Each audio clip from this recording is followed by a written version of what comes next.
We've got to talk about the election results that came in last night from Wisconsin and Florida, starting with Wisconsin's contentious Supreme Court race. Susan Crawford, the Democrat-backed candidate, has defeated Republican-supported Brad Schimmel to help liberals retain a 4-3 majority on the bench. With near final results in, Crawford secured about 55% of the votes, while Schimmel took roughly 45%. That's a clear 10-point margin in a state that was decided by less than 1% in last November's presidential race. Remember, Wisconsin was one of the closest battlegrounds in 2024. Donald Trump flipped it back into the Republican column with 49.7% of the vote, compared to Kamala Harris's 48.8%. That margin closely mirrored Trump's edge in the national popular vote, where he beat Harris 49.9% to 48.4%. So Democrats winning here by double digits is a clear warning sign for the Trump administration, especially considering Elon Musk personally spent over $25 million on this race-backing Schimmel.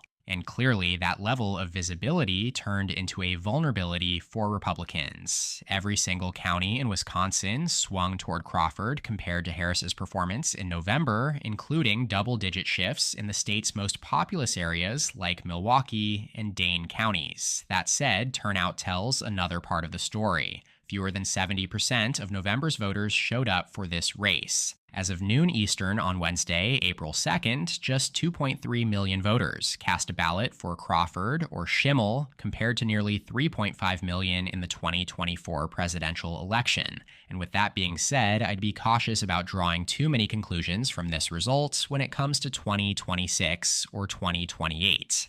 Let's dig a bit deeper. Any political analyst worth their salt expected these off-year elections to favor Democrats, not only because the party out of power tends to overperform in elections following a change in administration, but also because Democrats have dominated low-turnout contests for the past 5 years. Since November, Democratic candidates have outperformed Kamala Harris's 2024 results by an average of 12 points, including a headline-grabbing flip of a state Senate seat in central Pennsylvania, a district Trump carried by 15 points just last fall. To be clear, this trend isn't new. Democrats have been winning big in low-turnout elections since 2022.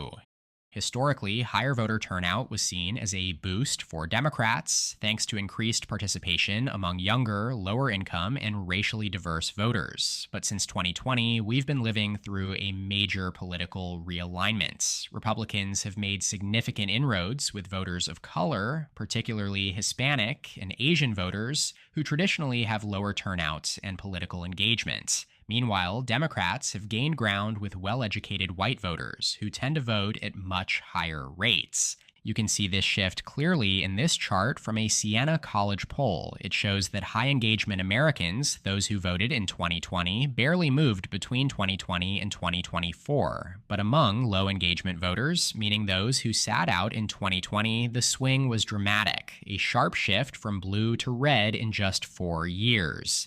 David Shore of Blue Rose Research estimates that if every eligible voter had cast a ballot in 2024, Trump would have beaten Harris by about 5 points, instead of the actual margin of 1.4%.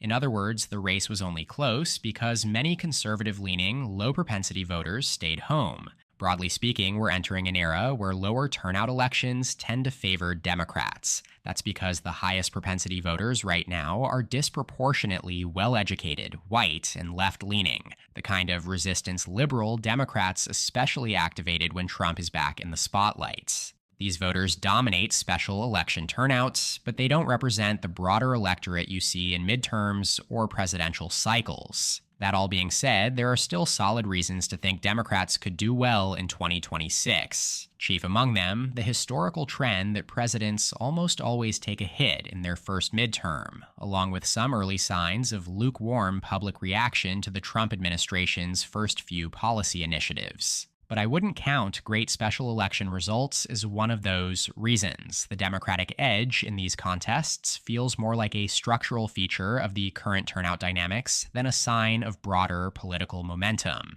Now let's pivot to Florida, where two special congressional elections have caused Republicans more than a few headaches over the past couple of weeks. Most notably, President Trump pulled Republican Congresswoman Elise Stefanik's nomination for UN ambassador, citing concerns over the GOP's razor-thin House majority. Heading into last night's contests, Republicans held just a 3-seat advantage, and internal polling had shown signs of a potentially competitive race in Florida's 6th district between Republican Randy Fine and Democrat Josh Weil. In the end, Fine won, but only with 56.7% of the vote. Weil pulled in 42.7%, cutting the margin to just 14 points. That's a significant underperformance considering the seat was previously held by Michael Waltz, now serving as Trump's national security advisor, who carried the district by more than 33 points in last November's general election. That means the GOP's margin in the 6th district shrunk by nearly 20 points in just 5 months.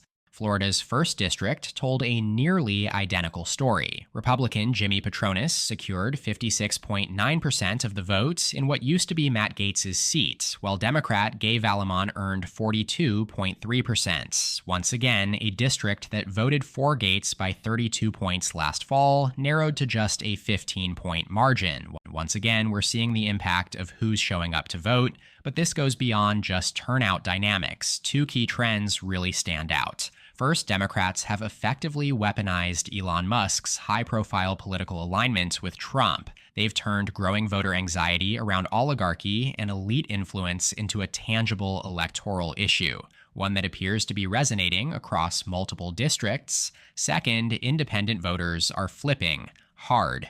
Take Florida's 6th district, for example. Even though Republicans' turnout advantage only dipped slightly from plus 26 to plus 21, their margin of victory collapsed, going from a 30-point win in November to just 14 points last night. That suggests independents who previously leaned Republican are now breaking decisively for Democrats. We saw the same pattern in Florida's 1st district. Republican turnout advantage dipped from plus 39 to plus 29, but the margin shift was even sharper, from R plus 37 down to R plus 15. So again, the swing among independents is outpacing changes in partisan turnout. So ultimately, while I'd still caution against drawing broad conclusions about what to expect in the 2026 midterms and beyond, there's no denying this marks the first major win for Democrats in the Trump 2.0 era.